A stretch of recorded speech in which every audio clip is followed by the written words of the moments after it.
Hi, everyone, and welcome to the fifth session of the Edible Schoolyard Project's 2022 virtual summer training. Thank you all so much for being here. Today, we're going to be talking about effective fundraising strategies for your garden and kitchen classroom. And we're going to get started in about 2 minutes, give folks a chance to arrive a little bit later. I see many of you are already doing this, but we'd love for you to start by heading to the chat and then writing in just to let us know where you're calling in from, and then whether there's anyone at your organization, your school, your institution, whose job is to be just a dedicated fundraiser. It's a yes or no question. All right. Well, it's pretty incredible. We have folks on this call from truly all over the world.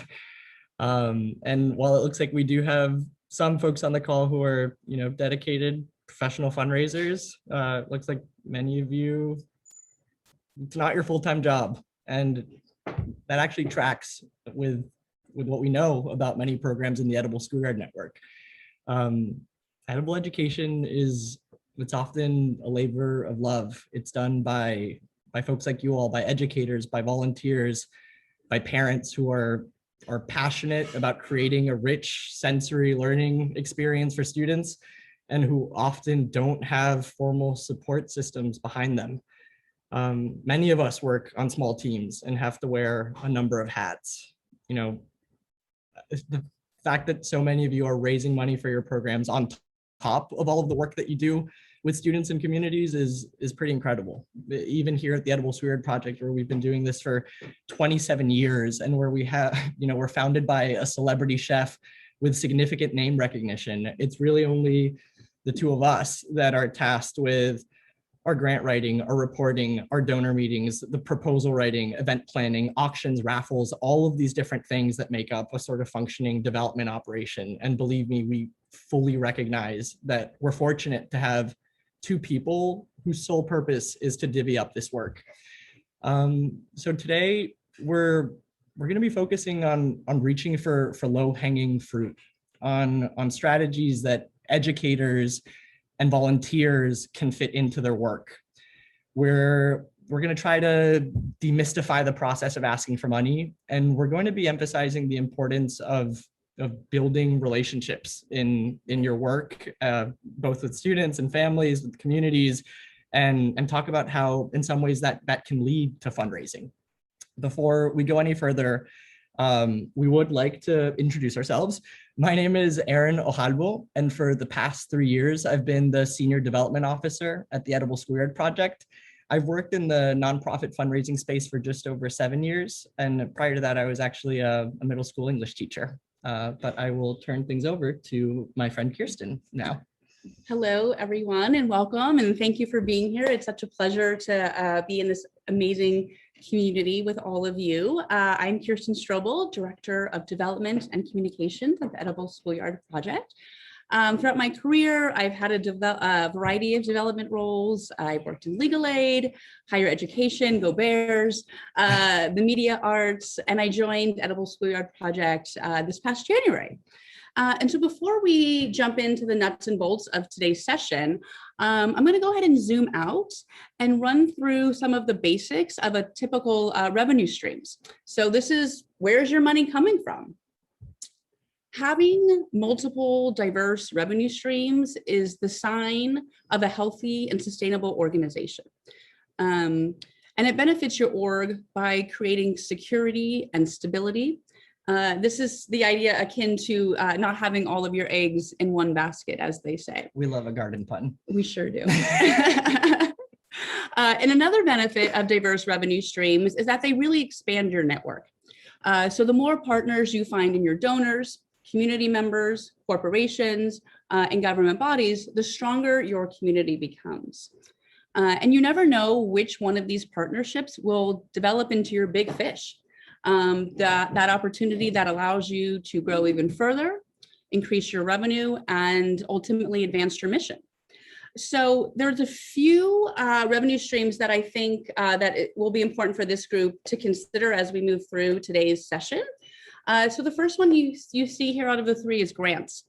Most garden and kitchen programs rely primarily, if not exclusively, on grant funding.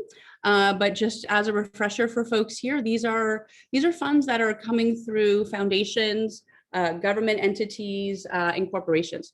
And this funding generally involves eligibility requirements and is most often restricted. So that meaning that these funds need to be spent down supporting a specific project or program. And this is often the best place for a new program to get its seed funding. The second bucket we have outlined for today is individual giving. And just like it sounds, these are your donors that are individual entities, ranging from your smallest gift up to your very largest. And about 80% of donations come from 20% of your donors. And that 20% you'll hear often referred to as major. And major, that number is different for every organization. For some folks, it might be 500. For other institutions, it could be 25,000. That's really up for you to determine, but that is generally a separate group that we like to call out. And the third bucket today that we want everyone to keep in mind as we're moving through is the corporate bucket. So this is similar to individual giving, but the gift is coming from a for-profit business. These gifts can come in a variety of ways: a substantial one-time commitment, in-kind donations, sponsorships, employee gift matching. And the sponsorship piece, I just want to say a few words about. So this is much more of a transactional piece. This is generally when the company or other entity is receiving something in return for their contribution. This often shows itself in terms of brand awareness and also social responsibility exposure. But the big takeaway from all of this is that it's really not about the dollar amount. What we want people to be focusing on here is relationships. So putting the time and efforts into relationship building with individual donors, with your volunteers, with your school and school district, and with corporate sponsors. This allows you a few things. One, get the word out. Two, build a more reliable donor base. And lastly, open yourself up to future opportunities and connections. One thing that we did want to say just before continuing, don't feel like you have to frantically take notes to make sure that you capture everything that are on these slides or that we say. This is a recording that will be posted, and then we'll ask our colleague Russell to share the deck so that you have that with you as something that you could sort of turn back to if you feel like you need it. Wonderful. And Russell, if you could advance to the next slide here, please. So what we're looking at here is what colloquially is known as the fundraising cycle. And we want to start you off with an image so you have this version, so you'll have some context as we go through the session. So some of you, this may look very familiar to you and others maybe not. That's okay. I'll do a quick run through of what we're going to be talking about today, and then we're going to take a deeper dive into each 5 of these sections. So first one up is identify. So this is finding and identifying your potential donor base. Second is cultivation. Get to know your donors and prepare the ask based on their interests. This could take a week, this could take a year, but this is the biggest slice of the pie, as you can well see. Solicitation, the ask, which is hopefully specific to what you have learned about your donor in that large cultivation process. Next up is stewardship.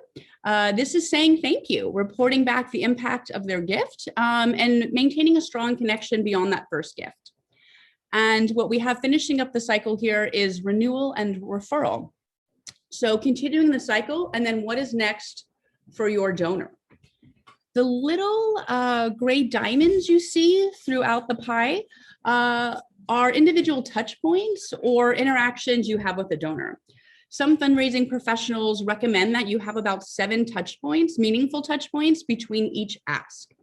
So this isn't a hard and fast rule by any stretch, but it does help you when you're looking at a calendar and planning visits, conversations, events, gifts, all of that sort of thing. And as we make our way through the presentation, there will be opportunities for you to brainstorm on your own and share ideas. And we'll also have plenty of time at the end of the session for any questions and for others in the audience to speak out about strategies that have worked well for them. So we're going to go ahead and dive right in. Thank you. So we will start with section 1, identify. And as Kirsten suggested, this fundraising cycle, it applies to individuals, it applies to getting to know businesses that are in your area, it applies to working with other organizations, and it can apply to foundations that you might want to apply to for, a grant. The first step, regardless of who you're approaching, is to identify who the right people are.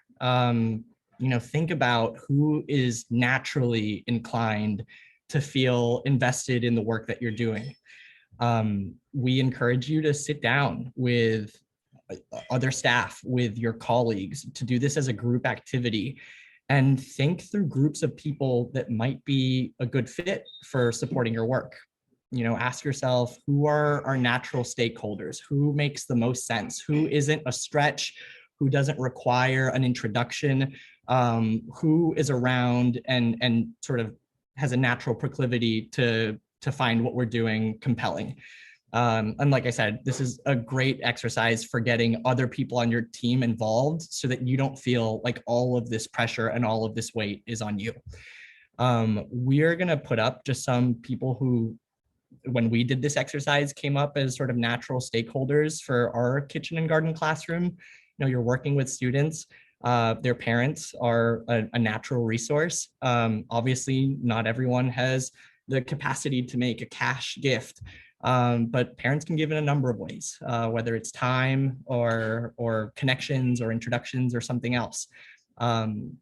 Neighbors, a lot of times community gardens are cherished by the community that lives around them because of the opportunities that they provide for getting time away or spending time in a natural space. Thinking about small campaigns that can be done to sort of almost like a block party, get the neighborhood to rally around you, are a great idea.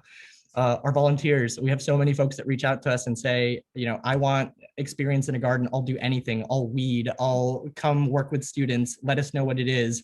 The interest is naturally there by virtue of the fact that they want to be spending time helping you out. And so occasionally asking them to consider making a contribution is not out of the question.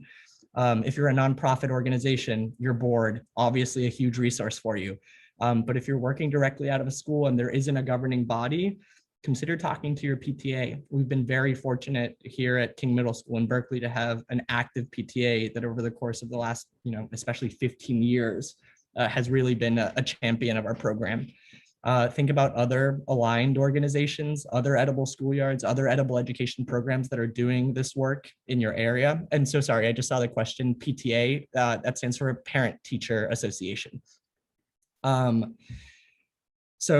Aligned organizations. And then one that we did want to make sure to add here is school district. We don't get any specific funding from the school district that we're in.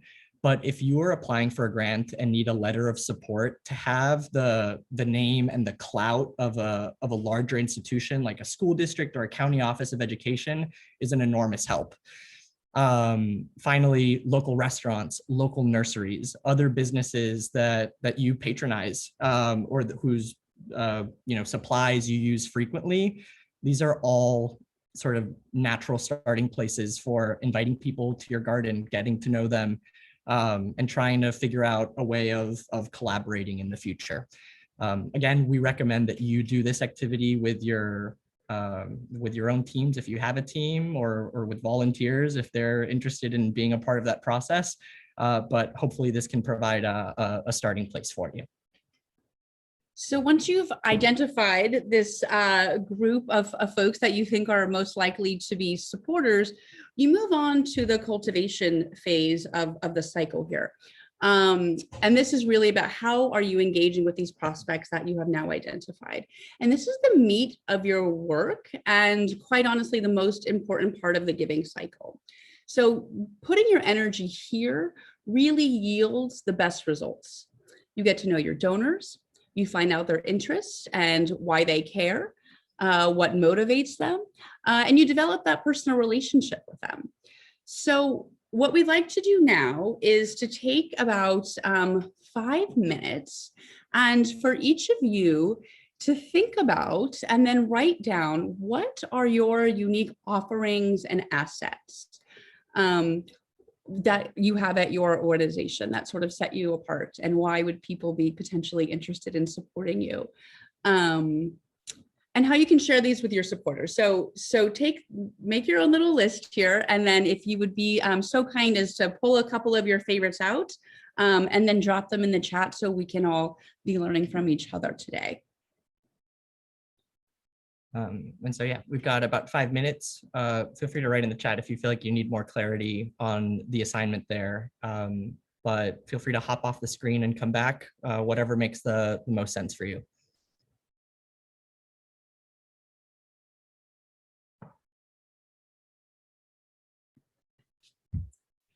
This is so fun to be reading through and learning about what people in different parts of the world, what is working for them, and what's unique to them. A few that popped out to us that I'll just share aloud. One was early on about the garden being an accessible space to the community. So that is a wonderful thing, right? That it's not just your program, that it's open to other people in the community as well. Another that jumped out at us was offering a pathway to a career. That's a really great one too. There was one about growing native foods. We love that. Youth leadership development. Providing work opportunities, and this is a great one, especially for corporate participation. You'll hear that often, especially from the larger corporations that may be interested. They're very interested in having their employees, beyond writing a check, also be able to do service. And then the value of the outdoor space. I know that's like that sounds a little general the way that I'm repeating it here, but I think that's something that we all learned over COVID, especially, was this appreciation for being able to gather and appreciate nature in ways that might have slipped away from us. Some of the things that we do here, just so that we're sharing some of our examples too. We have a beautiful garden here, and when things are being harvested, we'll often get calls from the garden team saying, "Hey, we have all these great flowers. Like, can you come help us?" And yes, absolutely, we will grab the flowers, and then we drop them off to donors, and they love them. We also have this beautiful space, much like I shared earlier about having an accessible garden. We do too. So whether this is that you're opening up your space, you have an opportunity to have a shared cooked meal, these things are all wonderful ways to cultivate and engage with your donor base. And some of the things around potential ways to share your work too, are people able to come into your space and observe a class? Do a garden tour? Are you able to invite them to a different community event that's aligned? Or even just bringing a group of your like-minded supporters together, and they're feeling like they're not in this alone, right? That there really is this larger movement of people aligned in these ways. Absolutely. I think one of our great assets, and I'm sure that many of you feel this way, is the fact that cute kids come into our space and have a blast learning, and for people to get to experience that during a visit and just see the way that students light up when they're treated in the way that they are in a garden and kitchen classroom, that does more than any amount of us proselytizing our work, I think, could ever do. I'm really loving seeing everything that folks are writing in, just to think about the collective impact that the people on this call are having all over the world is pretty humbling. But we do want to move to our next section, Russell, if you don't mind, which is the solicitation, the ask. And I know that can seem scary. There's often a lot of anxiety around the idea of asking for money, and it's for good reason. Talking about money, and especially money that isn't your own, is kind of taboo, and so it's natural to feel nervous. But before any conversation like this, I think it's really helpful to contextualize your relationship with the person that you're meeting with, or with the organization that you're meeting with, because if the potential donor is taking the meeting, they are engaged. They are interested in supporting your work.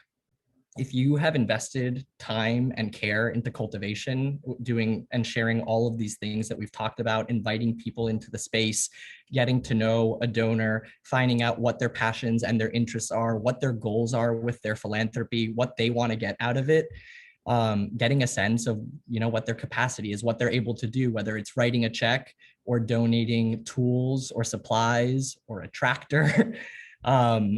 When you are able to hone in on that happy place of what your need is as an organization and what will make this person feel like they're having the greatest impact, you kind of naturally arrive at what you want to ask for.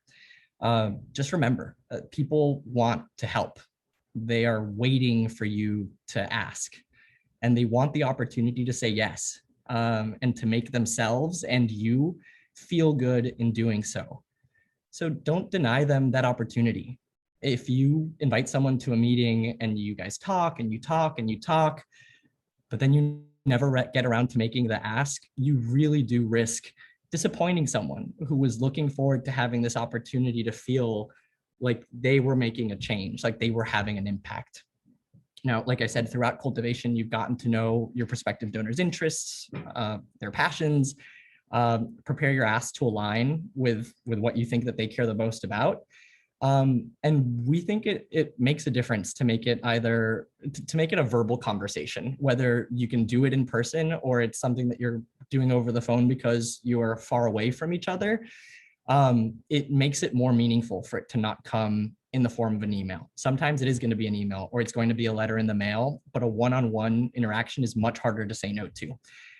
When you're preparing for this, it is going to be a face-to-face conversation, hopefully, or something like that. But do prepare some kind of physical collateral that goes with that.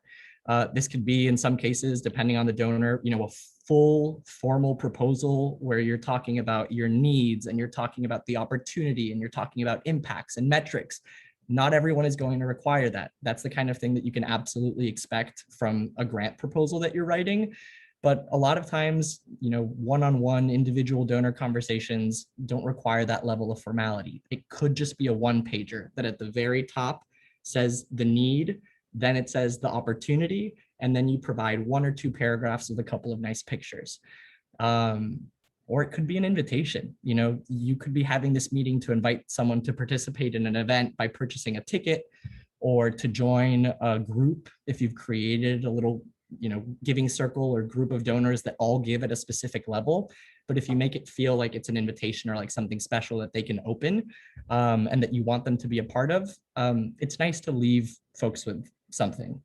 You're hoping for a yes, but a lot of times you'll get I have to think about it, give me some time.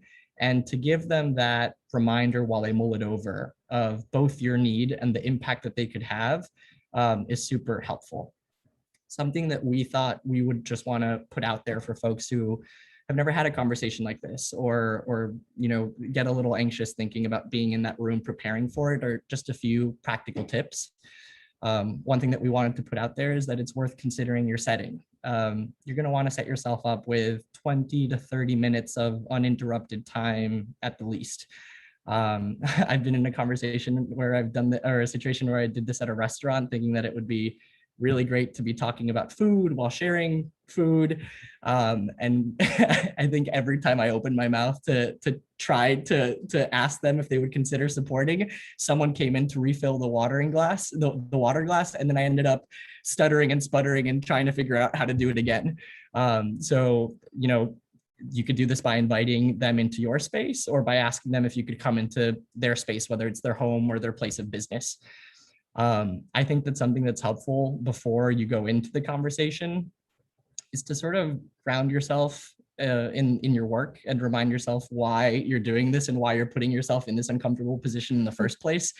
I keep thinking, for those of you that were on the opening session yesterday, about that pyramid that Nick showed us, where we were asked to write down our original reason for getting involved in the work, our current reason for continuing to spend time doing this, and then what our long-term goals and objectives are. An exercise like that reminds you of why this is so important is going to have a huge impact on how the conversation goes. Even if you're a little nervous, even if you're shaky, it's going to come off as sincere and genuine. It's going to show the donor that you really care about this work that you're doing enough to put yourself in this position. And it's going to show them that you're not taking them or their time for granted, that you're not expecting anything, and that a lot is sort of relying on it. One tip is to consider, some people like making asks in pairs. For me, kind of depends on the relationship that I have with the person that I'm asking anything of, but that could be great. It's less pressure on you. It makes things more conversational, and it feels like this is like a real team effort. If there aren't, you could bring another teacher, you could bring an educator, you could bring a volunteer, and it kind of shows how many different people care about the work. Especially if it's someone that's involved in programming and can speak to their direct experience with students. I think one big piece of advice that I would give is to be specific and clear in your ask. If you've got 20 or 30 minutes with a person, it's probably normal to spend 15 or 20 of those minutes just making small talk, catching up, hearing about how they're doing, providing updates about the work that you're doing. But there's going to come a moment where that it's time and they're kind of expecting it. And it really helps to have written in advance a short sentence that you are going to say almost word for word. Something like, would you consider making a commitment of X amount in support of Y? Make the ask and then stop talking. With the nerves and the discomfort, it can be so easy to keep talking, to dig yourself into holes, to talk in circles. But the more that you qualify it, the more that you give people an out of like, we would really love it, but don't worry if just stop talking and let them respond. It gives you an opportunity to listen, to gauge their reaction. It really strengthens your position. Don't feel like you have to keep going. And one last reminder is that you can really do no wrong here. There's 3 possible answers. You'll get a yes, which is great. You'll get I need to think about it, which is also great. You've got your little takeaway that you've brought with you that they'll be able to spend some time with, or you'll get a no. And if you get a no, it is not the end of the world. We like to say that no is the second best answer, because then a person generally feels obligated to give feedback. They'll tell you why they don't feel like they can do it. Maybe it's too high of an amount, but they'll settle on a lower amount. Maybe they just, in the end, it doesn't really align with what their priorities are. And you want to know that. You don't want to keep investing time into inviting someone into the space. And so it can actually be very liberating to get a no and know that you can start to begin to focus your attention elsewhere. And then pour yourself a drink or something because you've earned it. And after the ask comes what I think is the very best part. He's right. So this part of cycle, we've identified who we're asking. We have cultivated them. We have made the ask. We've had our celebratory drink when they said yes. And to Aaron's point, now we're at my favorite part as well of the donor cycle, which is the stewardship portion of your relationship. This is where all of your learnings about your donors turn into touch points of gratitude. And we have another little saying around here.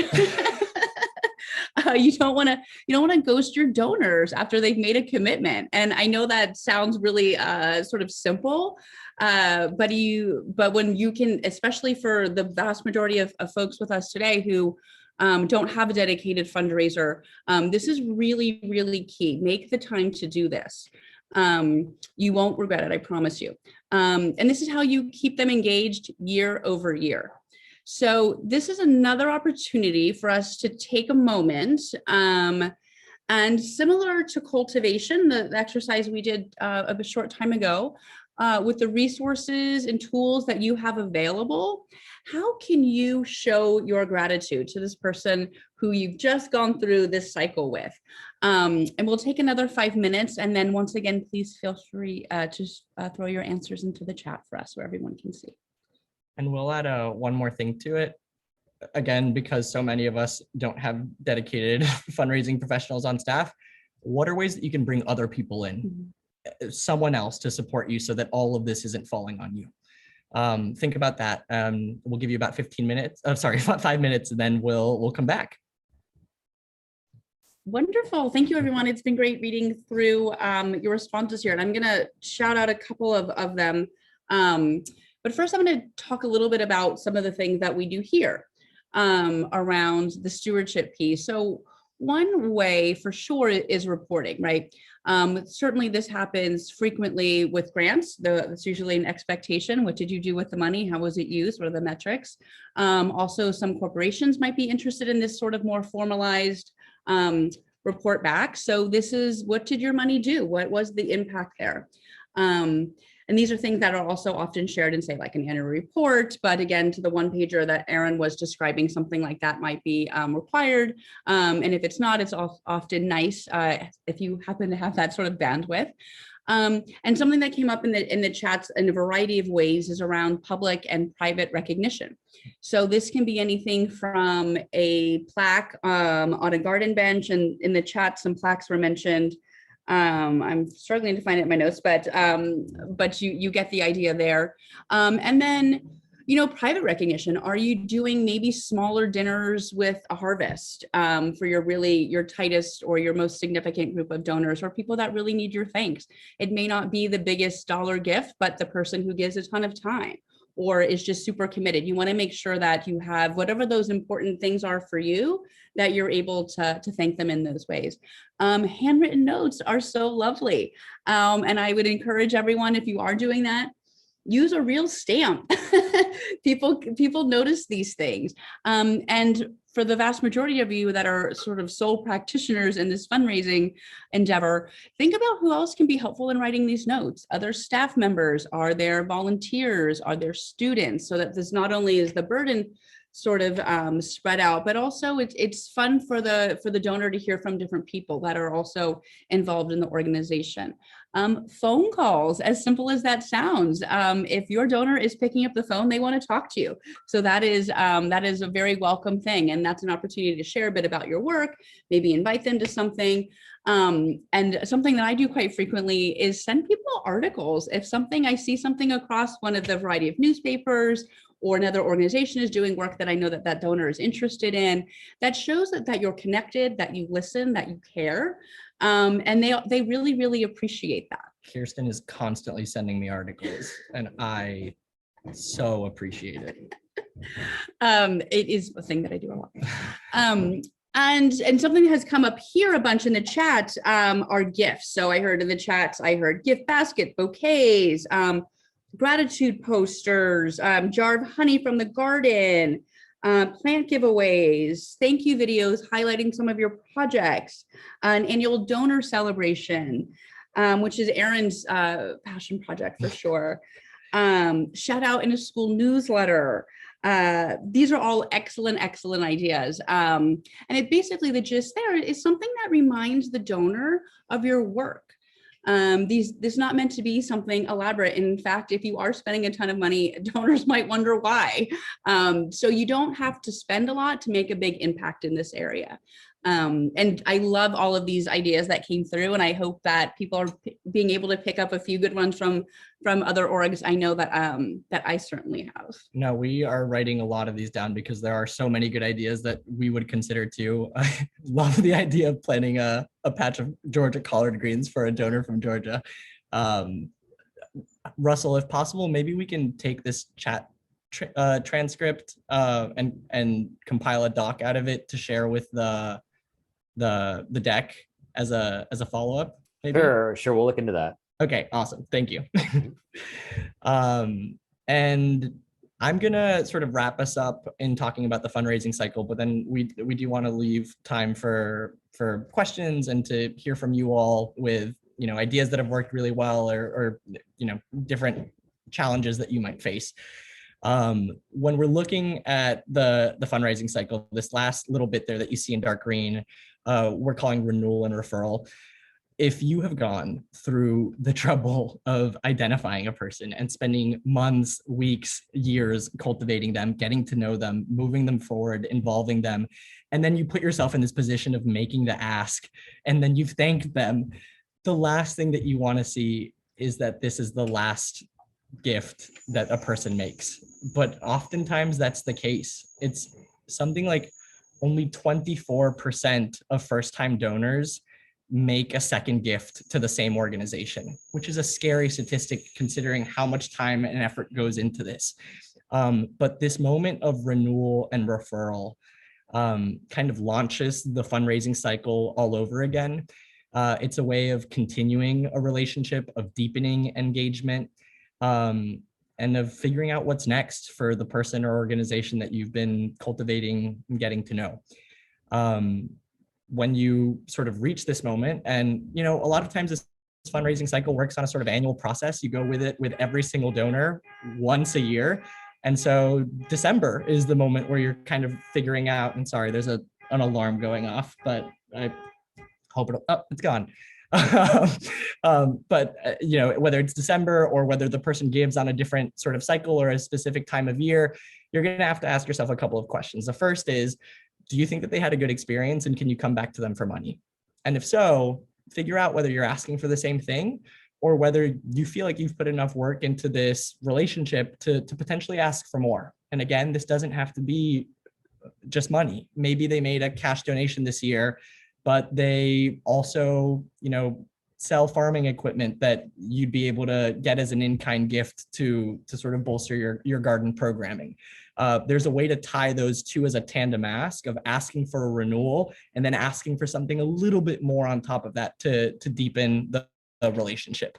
The last thing to consider is, if everything has gone as well as it could have, is there an opportunity there for referral? The only way that your donor base is going to grow is if people who care about it are out there talking about it. Consider bringing people that you have gotten close with, who have seen the impact of what you're doing, who have gotten to see the smiles on the kids' faces as they're, working in the garden kitchen. Consider asking them to tell their friends about it. That peer-to-peer dynamic is often what is going to lead you to the most meaningful connections, and what's going to expand your network and make things easier for you. And the person who is doing the referring, who's bringing someone in, then gets to feel like they're doing something more than just writing a check. They're actively working with you toward your goal, in the way that a board member might. And it's something to consider whether you want to put together a group of these very dedicated supporters who are going to be champions for you. So we kind of want to leave the fundraising cycle here and then move into questions and answers. Our colleagues have been gathering some of the questions that you all have been putting into the chat and pasting them into a little document for us. And we'll continue to see those as they come in the chat. But I'd like to see, one question that we got is about whether it is better to ask for general funding or to ask for funding towards specific projects. And this is going to depend on the person that you're talking to. Generally, what is better for us as folks who work at a nonprofit is to have the flexibility to do with funding what we want for it. And so I think it's something that we're almost always aiming for. The coveted unrestricted operating funds. Absolutely. And I think that a lot of folks, especially these days, and especially during COVID, as there's been a sense of urgency, and as folks have seen, the hoops that we're jumping through as educators and nonprofit professionals, I think a lot more people are trying to give organizations that bandwidth to do what they need to do. But it's always going to be an easier ask to ask for a specific thing. If you can tie an amount of money to a specific thing and then show them we are going to have this in hand thanks to you, it's always going to be easier. The last organization that I worked with, though, we had a donor who made a huge contribution, and he told us, listen, if this needs to go into sewage, I know that that's not sexy, but put it towards sewage if that's what you most need. And we actually did end up putting it towards sewage. And that's your dream, right? You want someone who gets this so much that is willing to put, their specifics aside to help you out. But I think you'll get a sense from them of whether they're in a position like that or whether they want something very specific.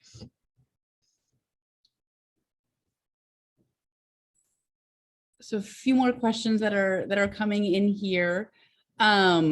Any recommendation or resources for someone who has never written a grant before? Yes, there's a few websites out there that will help you with the very sort of basics here. I think the first step here would be really identifying, getting clear on what your need is, right? That's sort of the first step. What are you actually asking of somebody? And then there's resources such as the Foundation Center. That is a really good, if assuming this questions come from someone based in the States. I don't know the same amount of resources for outside of our borders here. The Foundation Center is a great place to start.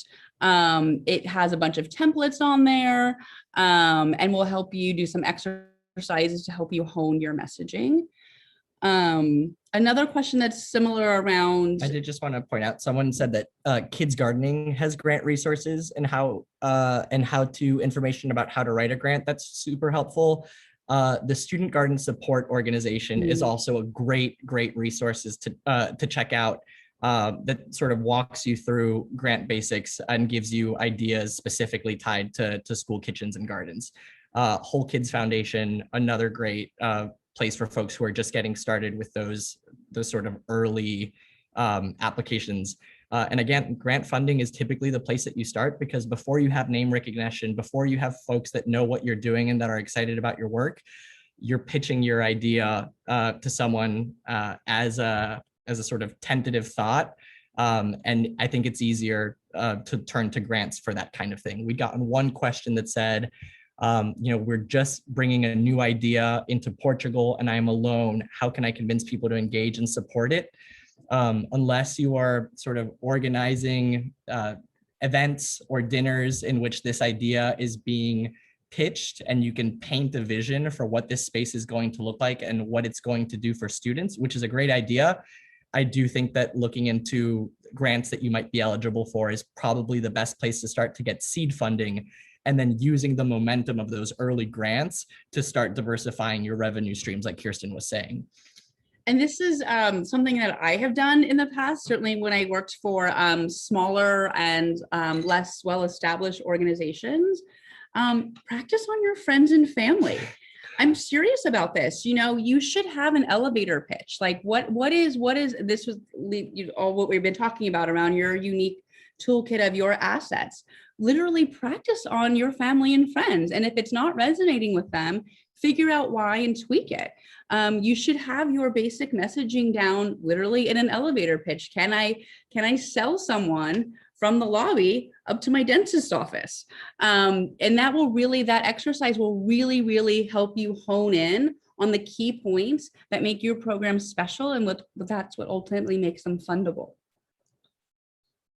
We have one question here. What is the standard cycle for donors to donate in the fall before tax year end? I would say that for us, that does tend to be the biggest moment of the year for gifts coming in. It's as people are looking sort of to the holidays, preparing for a break, and trying to get their contributions in before the end of the tax year. But a lot of people approach this differently. We have folks who only give in March. We have folks who make a smaller contribution in March and then again in October. And I think that in your conversations with folks, they'll generally make it clear of what they're considering for their timing. And then it's just kind of looking at this cycle as something that's happening. Each individual has their own cycle. You're not operating one cycle for everybody at the same time. And there's 1 week where you're inviting every single person for lunch, and then 1 week where you're sending every single person a letter. That can work for a lot of times, but it is going to be dependent on when an individual wants to make their contribution or write their check. Yeah, and the thing I would add to that too are like, what are, for your particular organization, are there certain tent poles within the calendar year? So maybe it's the beginning of the school year, maybe it's the end of the year, because at the end of the day, people are going to give up when you ask them.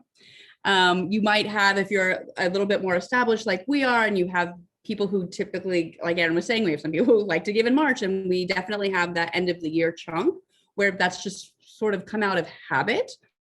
But people will give when you ask. So depending on what you have going on at your organization, take a look at your budget and your cash flow. When are you spending money?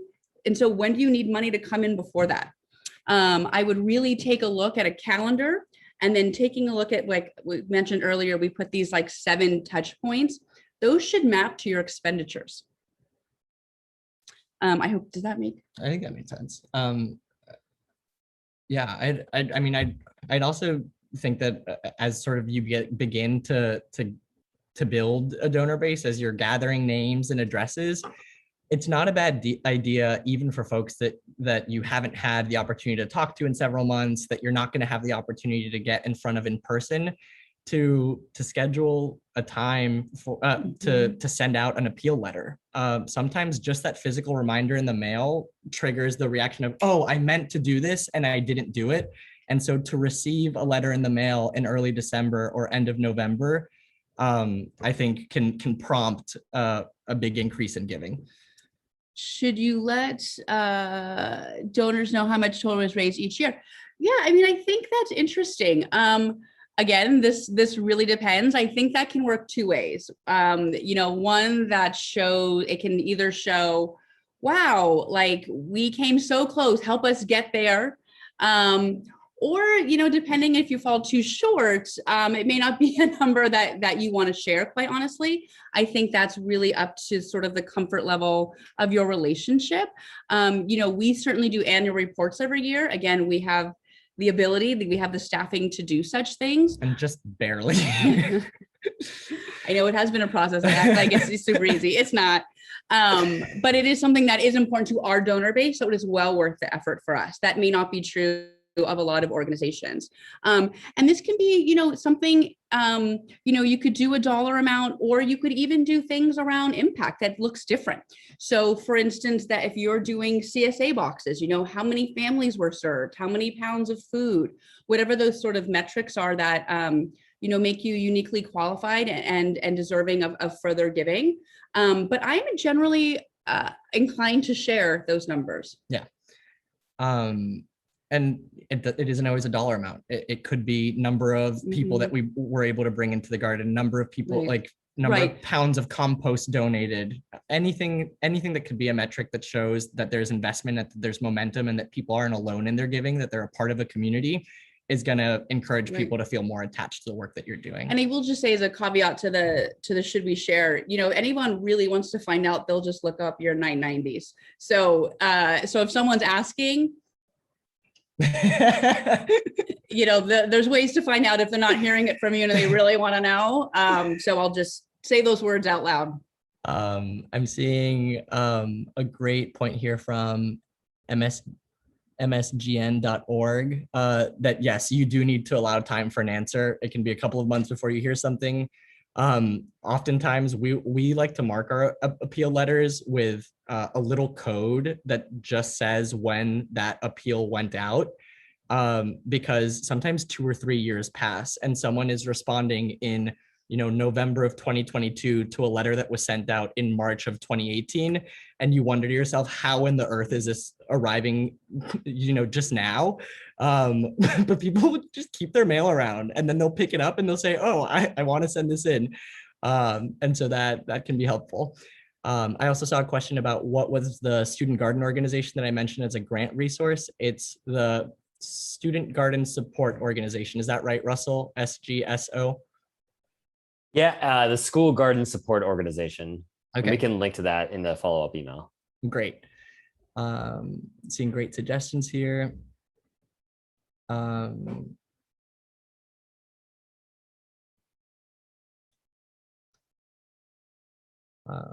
Yeah, well, anything else, folks? Or anything that we feel like we didn't get to? We are at the end of our time here. It's the last session of the day, so if you feel like you want to hang around a little longer, you're more than welcome to. But we just wanted to say thank you again for taking the time to be here, for taking the time to do this. I was honestly, we were expecting to see the general response of, I'm the only person doing this on my team, or I'm doing this on top of everything else that I do. But we were kind of blown away to see that almost everybody was in that position, and that so many of you are willing to take on that additional labor to offer more and to do more for your students is, I mean, it's really something. I'm getting like emotional. But thanks again, and we hope that you'll be able to join for the rest of our week of programming. Thank you all.